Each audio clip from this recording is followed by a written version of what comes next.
So I'm going to take you guys through some of what I would have in a day, some of the challenges that I see, and where we can make some simple switches as to whether we're in a bulk or a cut. Now, full disclosure, I am a full meat eater. I'm not vegan, I'm not vegetarian, I'm none of no pescatarian, none of that. Now, you will have to get a little bit more creative if that is your dietary requirements. And a lot of what I will show you will not necessarily be including that, but what I'll try and do is talk through some different substitutions or changes that you can also make if that applies to you. So I'm going to start with my breakfast. Now, I'm a fucking boring bitch, and I say this and I mean it. I've eaten the same breakfast probably for well over a decade. And by the way, I grew up as a teenager not eating breakfast. Rule and issue number one. And by the way, if you are raising children, please raise them to eat breakfast. It is one of the most damaging things you can possibly do to your children by not teaching them. I also think it's really important to sit down as a family at different points of the day. I'm a massive believer in that. Now, we were raised to sit and eat dinner as a family, but I would just get my school stuff. I actually had a paper round as well, which I learned the other day, which apparently children are not allowed to do anymore, which I think is ridiculous. But I had a paper round, so I think I was up about 5:30 every single morning. I would go off and do my paper round. I would come home, get changed for school, have a shower, whatever, go out of school, and then I would have a donut for my brunch. That's what I had at the tuck shop at about 10:30, 11 o'clock every single morning for breakfast. 10 out of 10 don't recommend that. It's not nutritious, it's not good. And it also demonstrates what happens when you don't have a breakfast. Your blood sugar levels are going to crash. You are then going to grab immediately available quick foods that are not good for you because that's what your body's organic hormones are going to tell you that you need to do to try and get something in fast, and it's going to force you into making all the wrong decisions. So for my breakfast, this will change depending on whether I'm bulking or cutting. This is the last week where I am not going to be in a diet phase. So next week, this will be changed to unsweetened almond milk. At the minute, it's semi-skimmed milk. It is higher in fats naturally, but it's also higher in protein. So I'm happy with that for the time being. All I do is pop it into my cup. I actually don't need to weigh this part out because it already has a measuring facility on the side of my shaker. Then I get my protein. So this is just normal whey protein, 360. I only eat one flavor, and that's chocolate. I'm, again, very boring. I don't switch it up. I buy the same thing every single time it runs out. We'll never have another flavor. That's just the way I live my life. But obviously, there are copious amounts of flavors available. Chuck a scoop in. Again, I know exactly what that is. All I have to do is scan the packaging and it comes straight up in the app. That's it. So one scoop, I know exactly what I'm having. 300 mils of milk, whether it's unsweetened almond milk or semi-skimmed, fine. I would put my creatine in at this point, but I'm now going to sit this as overnight oats. I wouldn't normally do that, but obviously I'm making it live and it's not breakfast. I'm not going to be eating that. What else do I have? And then I have oats. Whoop, just tip the other bag over. These oats, these are cheap, they're simple, like I'll buy them from any supermarket. What I will do is look at the calorie content on oats because rolled oats are not all created equal. So you need to get really savvy at looking at how many calories, what bang for buck you're actually going to get with something like this. But oats are a very slow digesting carb. I will have already had a banana, by the way, as my pre-workout on my training days. So I'm never ever going into the gym without actually having something in my body. I would also die at this point in my lifting. If I'm going to be lifting over 100 kilos doing certain exercises, there is no way I'm going to make it through my session with no fuel in my body. It also, again, it will release that stress hormone. We don't want to do that. The stress hormone is going to hold on to the body fat. You need to be having something in your system before you train. If you train first thing in the morning, if you train later on in the day, again, something like this for breakfast is going to serve you well. All I'm now going to do is bring my weighing scales down to 0. I'm going to set them onto grams, and I will change the quantity depending on whether I am reverse dieting, bulking, or cutting. The food is going to stay the same. So if I'm in a cut, it's going to be 30 grams of oats. If I'm in a kind of reverse diet phase, it's going to come up to 35, 40, 45, 50 until I'm at the point where I'm meeting my macros. So all I'm going to do is weigh those into my pot. That is literally it. And like I said, I would have added creatine into here, and I'm going to hit the desired amount, stop that. All I'll do, that's already scanned into my app, because all I'm going to do is just move it across every day. Because again, I'm a basic bitch. I like to keep my life very simple, and I don't have time to fuck around. So I just go. Now, all I would do at this point, again, I'm going to make this overnight oats tonight, but I would put that in the blender, and that's it. Doesn't go in the microwave. I'm not heating up my oats. I'm not heating up my protein. I'm not getting this weird texture. I would then pour this into a glass and I would chug it back. Done. Breakfast in about 1 minute flat, done. And I can go about my day. That is literally it. So I'm changing my quantities depending on whether I'm in a cut or reverse diet or whatever phase I might be in. So the same is applicable to you. But that is my breakfast, and it was my breakfast in the corporate world.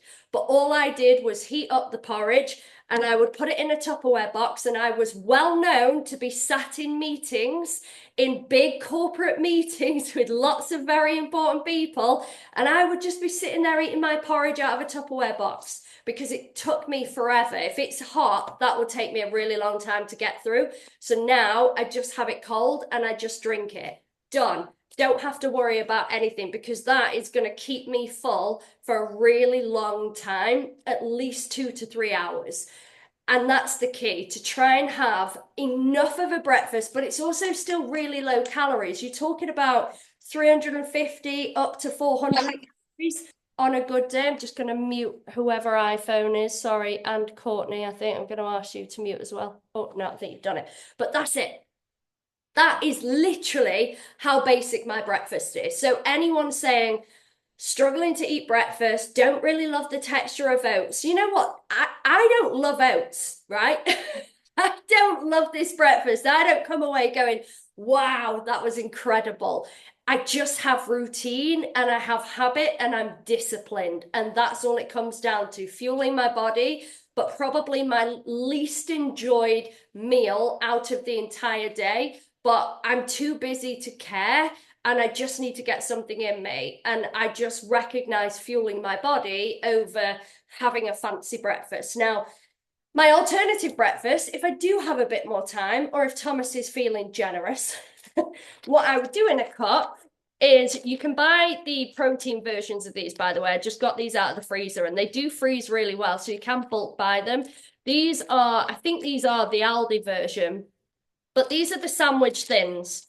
Literally, that's all it is. The calories are on the packet as well. So again, keeps life really, really straightforward. So for each sandwich thin, these are 95 calories. Like I say, you can get the Warburton protein thins, or you can just buy the Aldi versions. Most supermarkets sell them. I would have, again, depending on my calorie allowance, but I would have a sandwich thin, like one side here, one side there. I would put an egg on one side, so I would boil an egg, so I'm not wasting any calories, or I might scramble it, again, if I've got a little bit more calories, with a little bit of milk. I would not be adding butter. I would just be putting that on one side, bit of avocado on the other, and maybe some smoked salmon. I quite like my smoked salmon, so I'm quite happy to put that in. But again, you could substitute that out for any kind of lean. You could put it with tuna. You could have that kind of thing for lunch as well if you wanted to. Makes a really great lunch option. So all we've done is switch higher calorie things for some thins. They're going to make you feel like you're having something. Or the other option, we've actually got this in at the moment, is this Warburton's Toasty. little bread.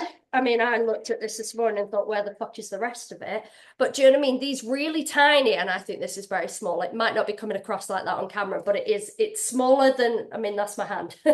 I've got big hands, so for perspective, probably makes it look worse. But this is very small bread. And again, the calories are accurately put onto this. So you could even just do something like that where it's not great big fat bread, it's just small bread, like a very small loaf. And then, like I say, weigh out your salmon, weigh out your avocado, or the other thing I would do definitely if I was having this for breakfast, and we did this in Norway, creatures of habit, we had the same fucking thing, no matter where we are in the goddamn world. We were cutting up tomatoes, cucumber, and celery. We would have that on the side again because we're adding a bit of volume, but also trying to get our 5 fruit and veggies in a day. You could again easily add some like frozen fruit into this if that's your vibe. Add a bit of honey into it. Like, do you know what I mean? Like you're just making it feel like you're having something that's gonna stimulate your body for a while. Now, the other alternative, I got these out of the freezer just to show you guys, is these are the chicken sausages. Again, you can get the veggie versions, which are still going to have some decent protein in. But chicken sausages, so these are 2 chipolata sausages for 98 calories. So by the time, so this is 98 calories. This is 98 calories for two. Bit of avocado, which is a fat, so it is going to be slightly higher in calories, so you wouldn't want to have a huge amount of it. And then literally some veggies. You've got like 300 calories at best, but quite a lot of food on your plate. That's kind of the goal that we're going with here, to try and pack it out and feel like we can get our food to go a lot further. We also own gluten-free oats because Thomas is highly intolerant, so there's no real excuses. You can even get like the gluten-free versions. All of this is available. That I don't know where these are from. I think Morrison's. Do you know what I mean? So any supermarket is going to sell that kind of thing. So it's just about having a look at the calories on the packet, and they will always say per X number of grams. So usually it'll give you a serving amount. I can't find it on that one. It's normally on the front. Yeah, it is. It's just really low down. So this is 155 calories per 40 grams. Most of them will be very, very similar in terms of, so yeah, per 40-gram portion, 147. So there's not a huge amount of difference between these two versions, but there will be. But they will all say per 40 grams on the front because that is seen as the typical value of what a portion size of oats is. You don't have to stick to that, by the way, but you can directly compare all the different oats by the 40 grams to know which one you should be going with. Now, lunch. For lunch, I mean, my lunches and dinners are very interchangeable, okay? But what I see, so I've already actually made this. One of the mistakes that people often make. Now, naturally, if we're going to be scanning the barcode of a carbohydrate like bread, carbohydrate like thins, we are not making it bigger by cooking it. So we're not cooking these kind of things. They're already pre-made. So you can just put them in as the barcode as they are. Whereas I've made some couscous before coming on. Now I'm adding water to this couscous. So naturally its cooked weight is going to be significantly heavier than its pre-cooked weight. So we need to be making sure we are tracking the cooked weight rather than the pre-cooked, unless obviously, like I say, we're not cooking the item. So I'm just gonna, I've made a right mess here, by the way. Oats are fucking messy. Right, so what I'm gonna do is show you what I see. Hang on, actually change the units. We're in kilograms, now we're in ounces, now we're in milliliters. We are actually gonna get to grams in a second. Grams, right. So all I'm going to do is put my plate on like you would. Now I'm going to bring it back to 0. So I'm just going to bring the weighing scales back to a level playing field. Oh my God, I've not tracked cooked weight. There you go. That's why we're doing the training. Now, it's not, do you know what I mean? It's not the end of the world. And obviously, Hannah, you're brand new into this, so that's absolutely fine. But what I'm going to do is show you what So somebody, I'm not going to name names.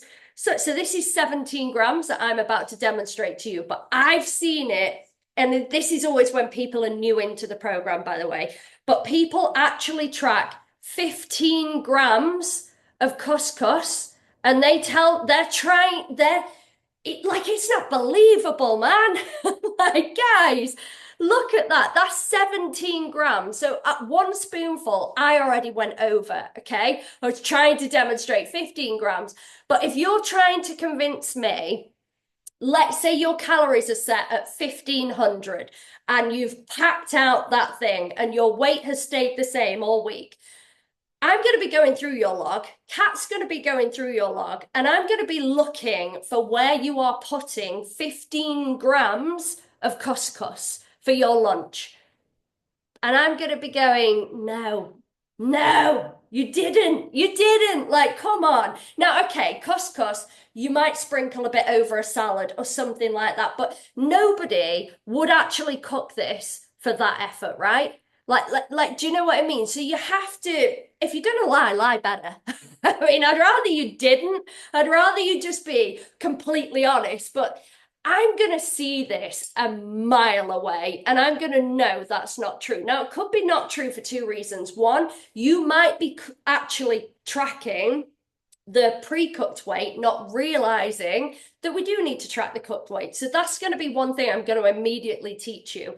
But then we've got to get really honest. And the weighing scales do not lie. None do. None do. If you are not dropping body fat, on the macros I've set you, bearing in mind I've been doing this a long fucking time, and it is going to be fairly accurate to your body, and we will know this. But if you're tracking this, I'm going to be calling bullshit pretty quickly. And I'm going to be screenshotting that, or I'm going to be identifying it, and I'm going to be sending it to you, and I'm going to be letting you know that, because we've got to get really accurate with this stuff, guys.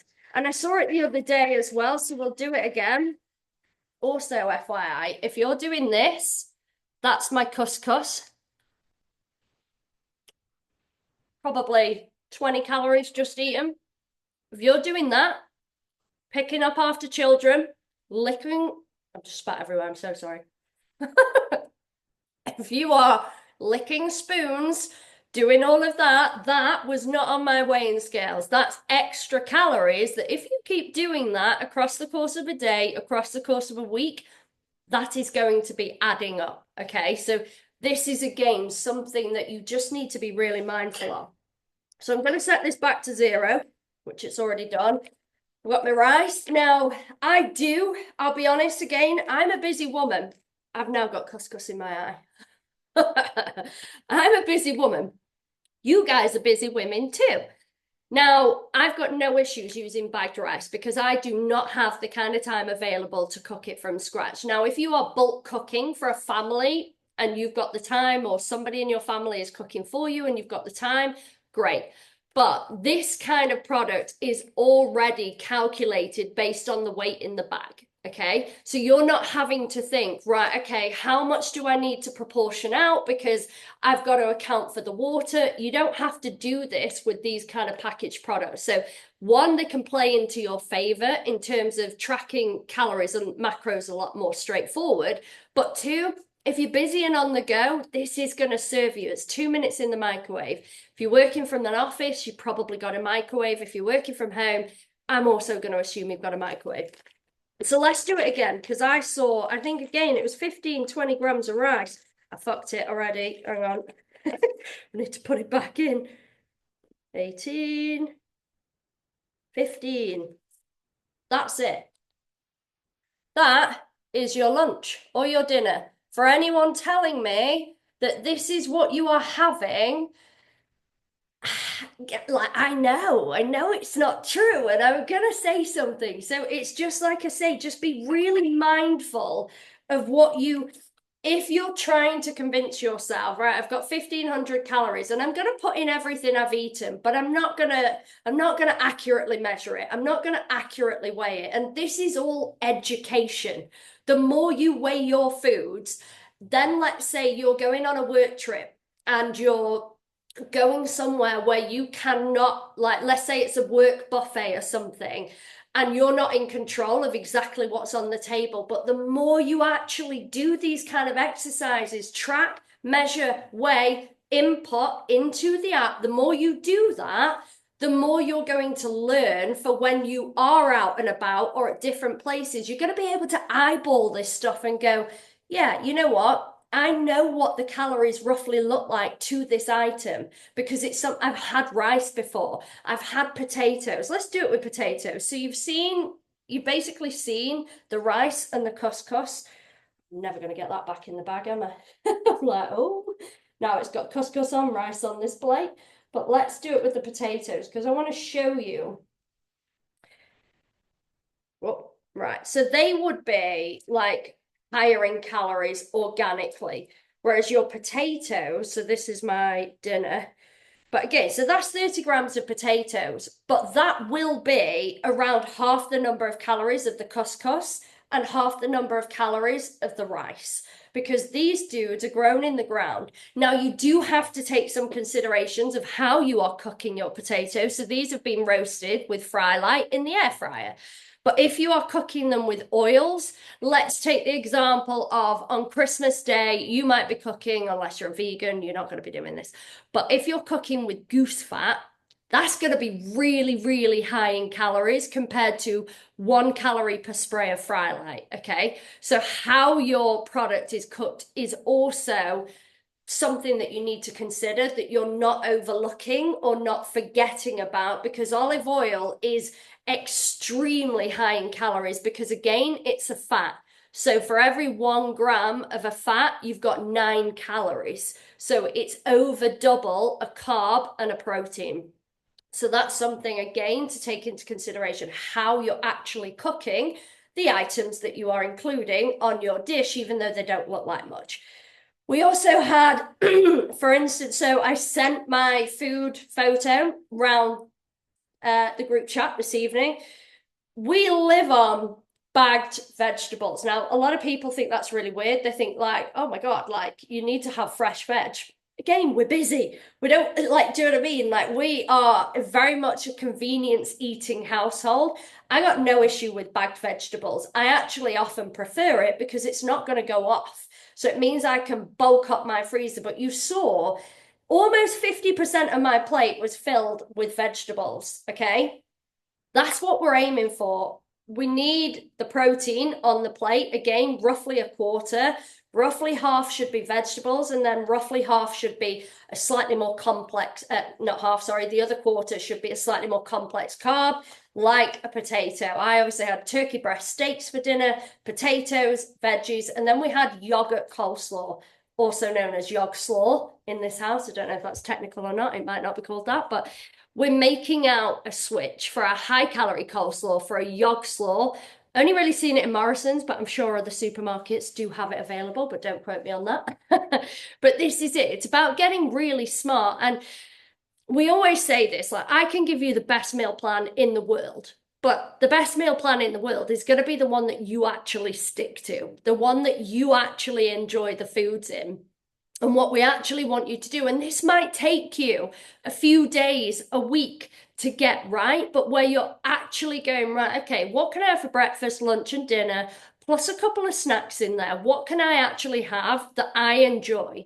And then when you're in a reverse diet phase, you're just increasing the volume a little bit. You're just having a few more potatoes or a few less potatoes. You're just having, like, ideally protein shouldn't really shift about too much. That's the one that we usually want to keep about the same. But your carbs and your fats, I might have no yog slaw from next week. When I go into a cut, that might be gone. That might be the thing on my plate that I go, I cannot afford those calories. They are gone.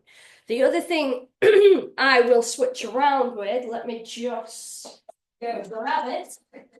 I know we have. So I will also switch around with my fat contents. You can actually, if you're lucky, you can actually get 3% beef mince in Aldi. but it's just not always available. But this is 5% beef mince, okay? So the 5% is the fat. The rest of this product is going to be the protein, okay? So all I would do between increasing calories and decreasing calories is increase the fat content in this kind of product. So you can buy it up to 20% fat. If you're going to be bulking, that's something that you might do. And bulking, by the way, for context, is when you are not a new lifter and you still want to build muscle like I do years and years in, I don't have the option. I can either train at maintenance calories or I can choose to go into a very slight surplus where I shared the photo on my social media this morning. That's what I look like. I'm still pretty lean, okay? But I've been eating slightly fattier food, slightly more volume on my plate, and I'm still going to eat exactly the same. And I'm just going to cut my volume a little bit. I'm not going to be changing, nothing dramatic. I'm having a few less oats at breakfast, switching my milk from semi-skim milk to almond milk, unsweetened almond milk. I'm going to be going from a slightly higher to a slightly lower. I will be buying the 3% beef mince rather than 5%. My salmon, still going to say the goddamn same because I really like salmon. Where's Pepper? We love our salmon. This is it. So it's still going to be the same. I'll just have a few less potatoes. I might even have a bit more veg. That is literally, it's no more or less complicated than that. Now, I do still make things like lasagna. I would still make things like, what else would I make? See, things like my chili, spag bol, none of that's going to change. I'm just going to drop the carbs. So again, my rice will become a little bit less. Like, let's say in winter. So if I was making a chili con carne or a spag bol, I might have a bit of garlic bread on the side. I won't be able to afford garlic bread next week. Sad times because I quite like my garlic bread. Or Aldi do a really good low fat option. So I think it is about 120 calories per 2 slices of the flat garlic bread that you get, not the one that's like in the tube. They're just the flat slices. I might be able to do that, but I might then have to forgo a little bit more pasta. So again, I'm just going to be making out switches of the exact same food I would already eat, just gonna have a little bit less of it. Like the more complicated you make it, the more complicated it seems. But if you are scanning everything you are having, if you are genuinely weighing it out and not trying to tell some porkies, and if you're not forgetting about the condiments, the oils, the sauces, the little bits of things and stuff, and you're not licking the spoon or clearing up plates after children, you're going to be bang on. You're going to be absolutely exactly where you need to be. So that's my demonstration. Now I'm going to go to the chat because I didn't have it open, so I can't actually see. Oh, Lord, hang on. Why is it's opened in a really weird way tonight? So let me just bring it up so I can actually read it.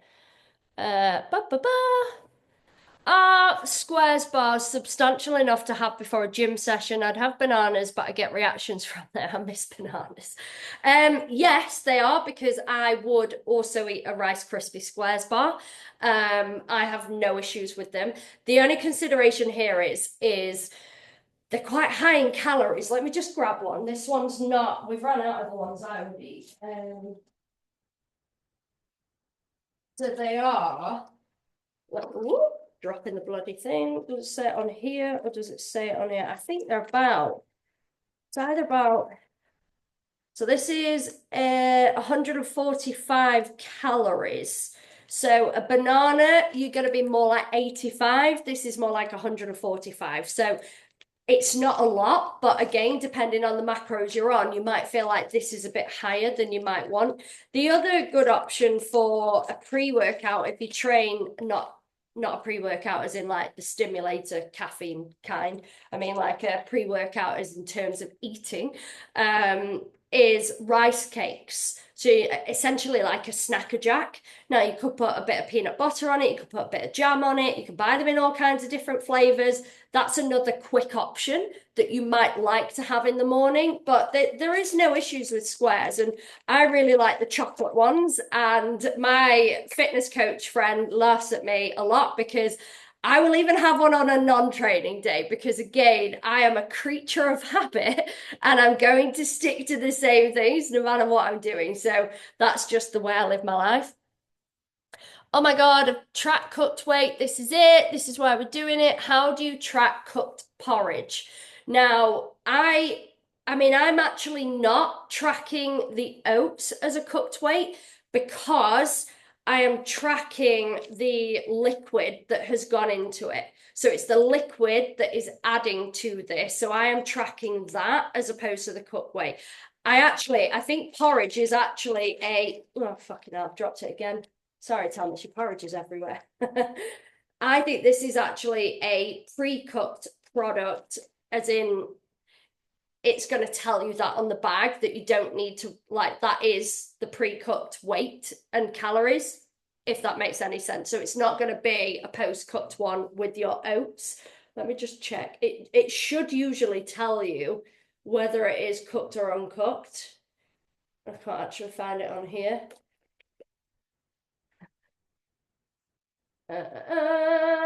Cooking. These instructions are given as a guide. I don't think it actually says on this one. Cold milk, bring to the boil, add sugar. I'm almost certain this is accounting for the fact you are cooking it, though. I don't cook my porridge. I'm actually having it with the liquid, but I'm almost certain that this one is all porridge is accounting for you actually cooking it. Potatoes, it's the same as this essentially. This is accounting for it. Things like potatoes are not accounting for it. Things like your couscous are not accounting for it. But do check the packaging because it should actually tell you. Where are we? We had that for dinner again tonight. Lol. Bet Ben's thrilled. Sorry, might be a stupid question on that. Never a stupid question. I really try and push that so hard, but we never have stupid questions over here. I really need glasses. This is so far away. But why does a cook weight make a difference if only cooked with water? How does the water add calories?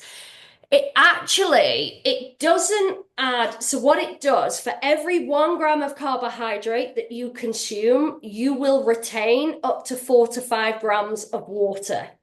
So it's more to, if you're tracking macros as a tool and you're weighing yourself as a tool to actually track your weight loss, if you are having carbohydrates and you are not measuring them as a cooked weight, then that can show up on the weighing scales. So when you're weighing yourself, it's just going to be a lot harder to get that accuracy. So for instance, if I smashed a load of carbohydrates now, then that would show up tomorrow morning because it's quite late now and that water retention will read on the weighing scale. So all it's doing, it's not actually putting body fat on, but it is putting water weight on. So it's going to skew your results when you're weighing yourself and you're going to start to think, oh, well, I might not be losing weight. You might be. But the carbohydrates are going to hold on to that water. So it's going to get really difficult to accurately assess it. So again, it's not. I would also say if you've got a long way to go in terms of dropping body fat, it won't matter. It won't really show up too much. But if you are getting a lot leaner and the scales are not shifting, you're not seeing the results, like that kind of thing. So for me, I will track the cooked weight because I am a lot leaner. So I want to be as accurate as I can with my journey when I go into a cut. But if I weighed like 3 times my size, then you're not going to know it from cooked to dry weight. Like you're genuinely not, because you're going to drop the body fat regardless. It's going to drop off. So again, it kind of might depend, but I would just say if you can do it as accurately as you can, the weighing scale reading of your body weight is going to be a bit more accurate. And you like, this is one thing we see all the time. If people suddenly go way over on their carbohydrate macro, but they're still under on their calories, you might see the water retention the next morning. And I can directly correlate because obviously we ask you to daily weigh in. And the reason for that is so that we can see those spikes and dips and everything. But one of the correlations I can see is if you go over on those carbohydrates and your weight spikes the next morning, I immediately know why. It's not body fat necessarily, it's just the fact that you've had higher carbohydrates than what were planned. So you're going to have some water retention. So I'm also looking out for that as your coach to talk you back off the ledge. It's okay. It's okay. It's not the end of the world. And I shared a screenshot of that where I could directly correlate that a few weeks back so that you guys could see that for yourselves. But I mean, again, Victoria, you've had great results. Obviously, it's not impacted you. Do you know what I mean? So it's one of those things where it's not the end of the world. And it also depends how much of it you eat. Do you know what I mean? Like if you're buying rice like this and you've never even questioned it, it's not going to show up, is it? If you're having bread like this, it's never going to show up. Pasta is the one where I would say it probably would show up a little bit more. But again, if you don't eat a fuck ton of pasta, it's not going to impact you, is it? So it might even be the food types you've kind of got away with, or the carb types you've got away with a bit more.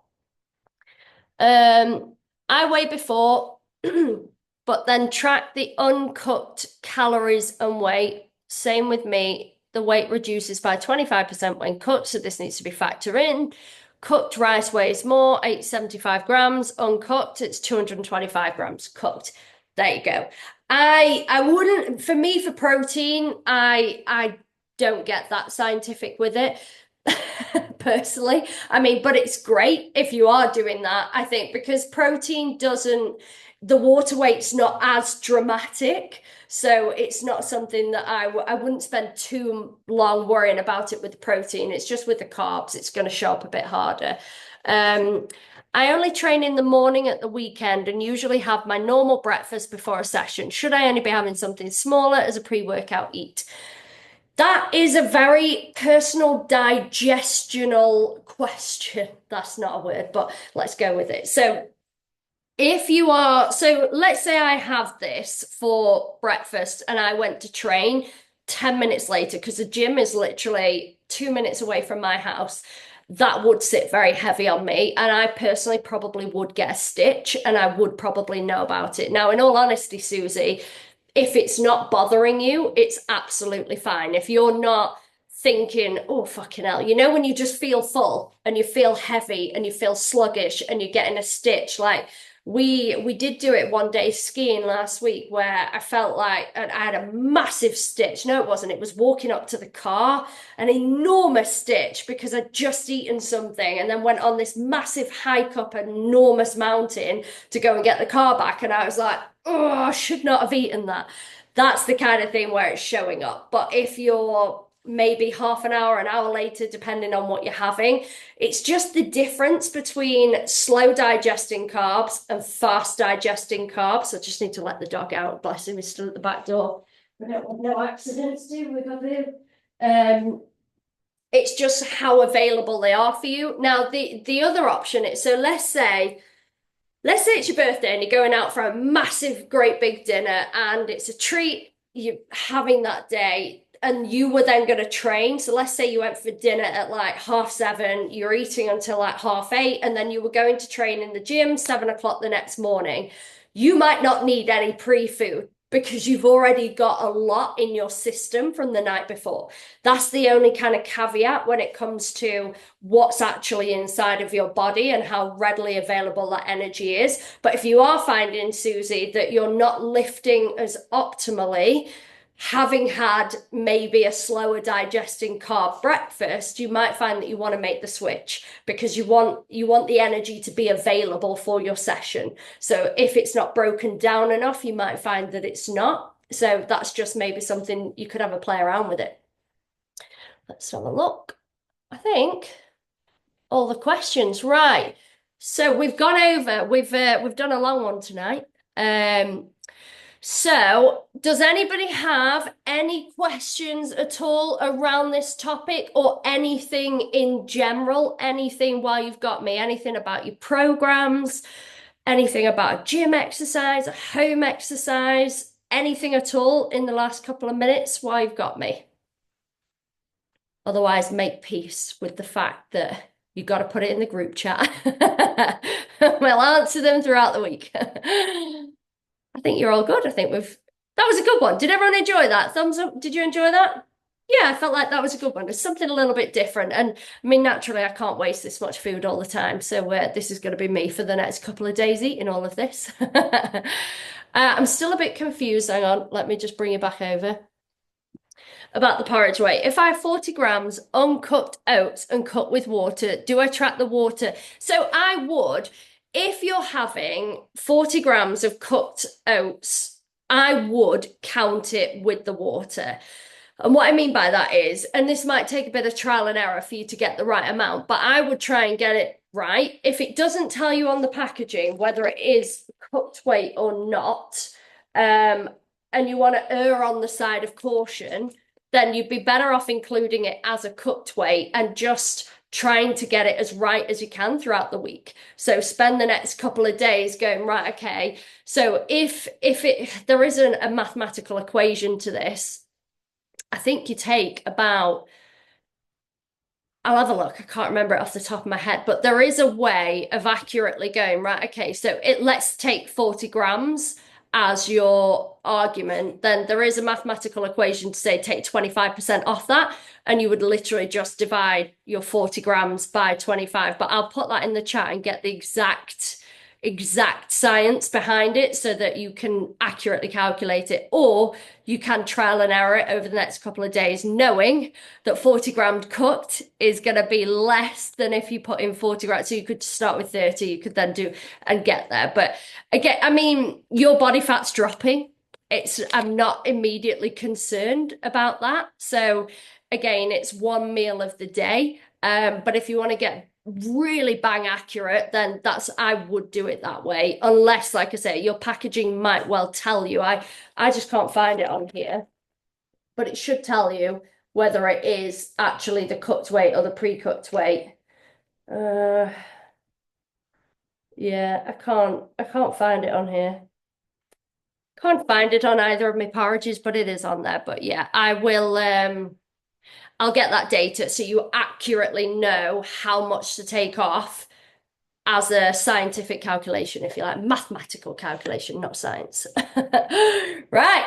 I'm going to love you and leave you all. I'm glad you enjoyed it. And yeah, enjoy the rest of your week. Well done for showing up for yourselves, because we always see a big correlation between the women who attend the Zooms and the results that you guys get. So that's always good. Right. Have a fabulous week, ladies, and I will see you in the week. Mwah. Bye.